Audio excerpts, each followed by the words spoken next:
Bueno, básicamente los marcadores moleculares son biomoléculas que se pueden relacionar con un rasgo genético y por lo tanto tienen una potencial utilidad enorme tanto en el diagnóstico como en la descripción de alternativas terapéuticas de muy diferentes enfermedades. En general, las biomoléculas que pueden ser marcadores moleculares son proteínas y DNA, básicamente, y por tanto representa un amplísimo campo de evaluación, tanto como para el diagnóstico como para terapéutica. En el momento actual se emplean fundamentalmente en la diferenciación de individuos y determinadas características de estos individuos que pueden predecir eventos pronósticos, respuestas al tratamiento, evoluciones en determinadas enfermedades, etc.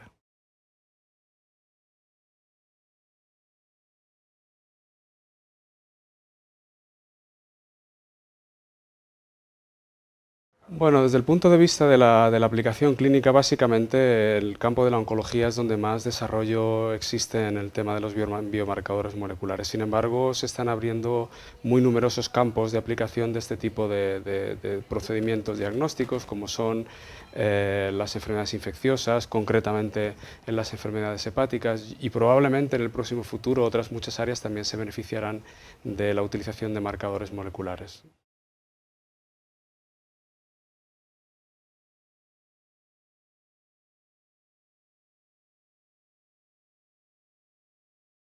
Sí, uno de los acontecimientos más relevantes que han ocurrido en los últimos tiempos desde el punto de vista del tratamiento de las hepatitis C es precisamente la descripción de un marcador molecular que es capaz de determinar de manera muy precisa la respuesta al tratamiento de los pacientes con el tratamiento convencional. De tal manera que un determinado rasgo genético que se puede determinar de manera relativamente fácil en el laboratorio discrimina en la población de mayor dificultad para ser tratada a aquellos enfermos que tienen alta probabilidad o baja probabilidad de responder al tratamiento convencional. Y esto es un avance de extraordinaria importancia, tanto en la evitación de riesgos potenciales como en la selección de pacientes que más facilidad van a poder tener para responder al tratamiento. De hecho, en el último congreso de la Asociación Americana para el Estudio del Hígado, algunas comunicaciones presentadas en sesión plenaria versan precisamente sobre el impacto desde el punto de vista coste económico de coste-efectividad en el momento actual en el cual existe el advenimiento de otros nuevos fármacos. Por tanto, tanto desde el punto de vista biológico como de respuesta individual al tratamiento como coste-efectividad, este tipo de marcadores ha supuesto una importante revolución en este campo.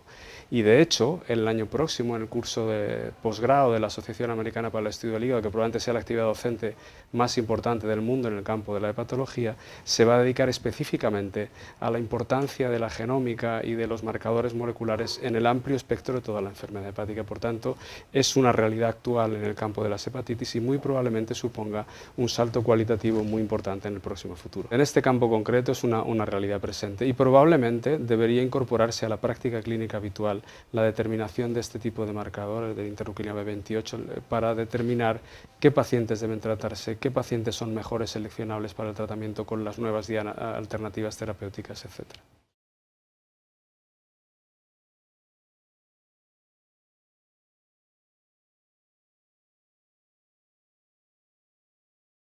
Básicamente yo creo que se pueden diferenciar dos conceptos fundamentales que pueden limitar este tipo de fenómenos. El primero es el conocimiento y la formación de los mismos.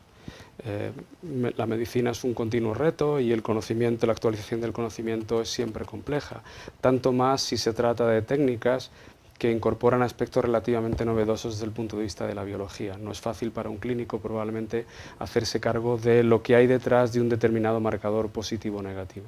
Este es uno de los aspectos y el otro probablemente sea el derivado del coste. El coste es un elemento también importante y estas técnicas son inicialmente costosas. Y un tercer aspecto que hay que considerar es la demostración real de su utilidad. Una cosa es un descubrimiento que tiene importancia patogénica o fisiopatológica y otra cosa es que la aplicación de este descubrimiento tenga consecuencias relevantes en cuanto a la evaluación del pronóstico de los pacientes o la mejoría del tratamiento y por último un impacto significativo en la supervivencia y probablemente este sea el reto de este tipo de tecnología.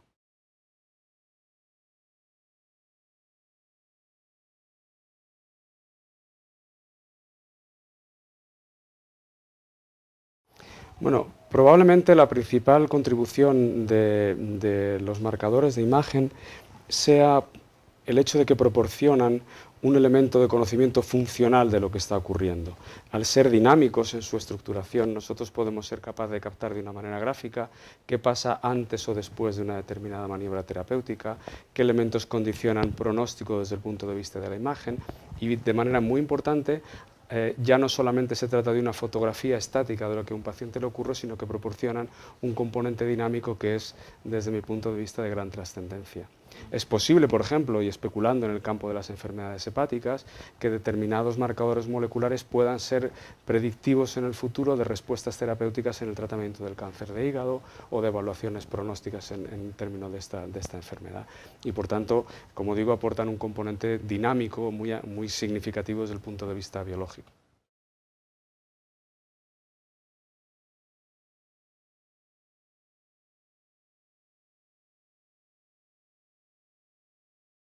Eh, al menos en el campo de las enfermedades hepáticas no de una manera evidente, hasta donde yo sé. Lo cierto es que conceptualmente sí que pueden suponer un elemento de gran trascendencia. De hecho, se están intentando buscar desde el punto de vista del conocimiento de la evolución del hepatocarcinoma firmas moleculares obtenidas en tejido de estos pacientes que sean capaces de predeterminar respuesta al tratamiento, evolución, dianas terapéuticas más adecuadas, etcétera, como ocurre en otras neoplasias. Una firma genética concreta que sea capaz de determinar un comportamiento biológico. Si este concepto se puede trasladar a imagen, realmente resulta sumamente atractivo. Si somos capaces de incorporar a procedimientos de imagen lo que hoy se puede obtener exclusivamente con una determinación tisular, sería un avance muy importante. Tendríamos una prueba de imagen que permitiría decir este paciente es A, B o C desde el punto de vista del pronóstico, estrategia terapéutica, etcétera.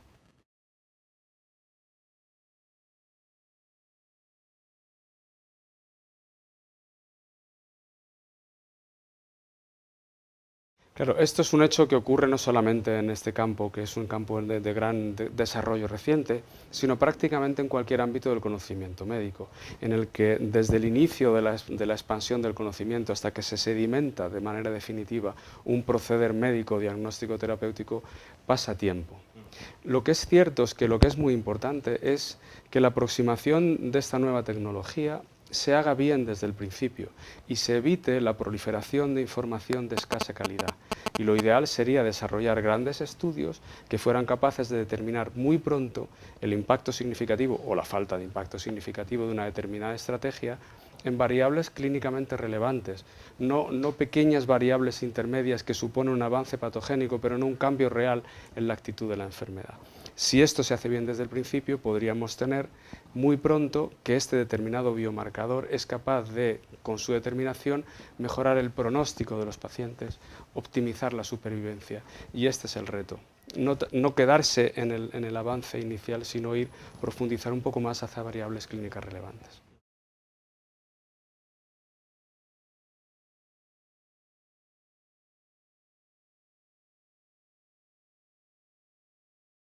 Yo creo que las necesidades de guías terapéuticas en el momento actual, igual que hemos comentado anteriormente, deberían existir prácticamente para cualquier circunstancia que involucre tecnología de alto nivel o tecnología costosa. De manera que disponer de este tipo de herramienta sería tremendamente útil para las personas que al fin y al cabo han de utilizar esta tecnología. Y yo creo que habría que establecer estas guías desde dos ejes diferentes. El primero, el desarrollado por las sociedades científicas o por el propio conocimiento científico, que es el que tiene que ir en la vanguardia del desarrollo de la propia guía. Y por otro lado, de las propias agencias reguladoras, en un contexto como el nuestro, de sanidad preferentemente pública, con gran coste y con involucración muy importante del coste, también es importante que las autoridades sanitarias, en permanente conexión con el conocimiento científico, elaboraran este tipo de estrategias para conseguir cuanto antes disponer tanto del mejor conocimiento científico aplicado a los pacientes como del mejor relación de coste y utilidad.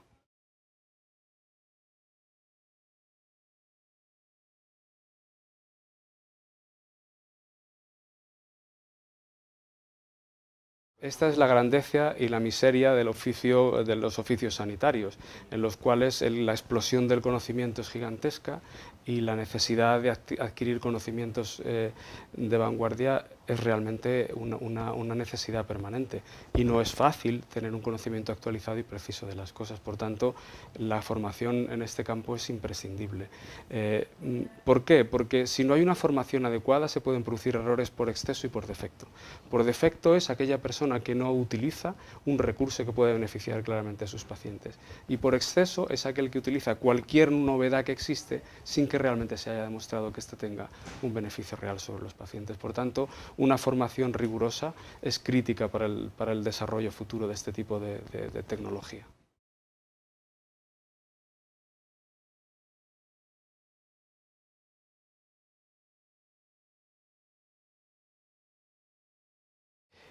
Bueno, cuando se habla de costes siempre hay que tener en cuenta el corto y el largo plazo. Si uno habla del coste a corto plazo, probablemente la incorporación de este tipo de tecnología es cara a corto plazo.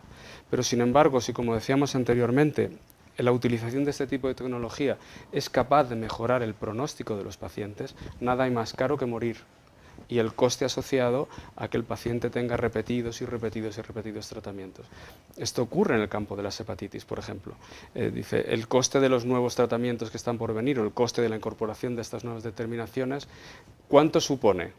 Pues puede suponer un coste a corto plazo, pero si se consigue ahorrar las consecuencias asociadas al desarrollo de enfermedad hepática avanzada, cirrosis, cáncer y muerte, indudablemente este coste inicial mejorará el coste a largo plazo, y no solo el coste, sino la calidad de vida. Y en este sentido creo que es muy importante ser riguroso a la hora de hacer el análisis del coste, tanto en la evaluación correcta del corto plazo como en la realización de estudios serios, rigurosos, de coste-eficacia que permitan determinar cuál puede ser el impacto potencial de la introducción de estas estrategias en un momento determinado. El coste es muy fácil de decir es caro o es barato. Lo que hay que decir de verdad es si merece la pena gastarse el dinero ahora para ahorrar dinero en el próximo futuro.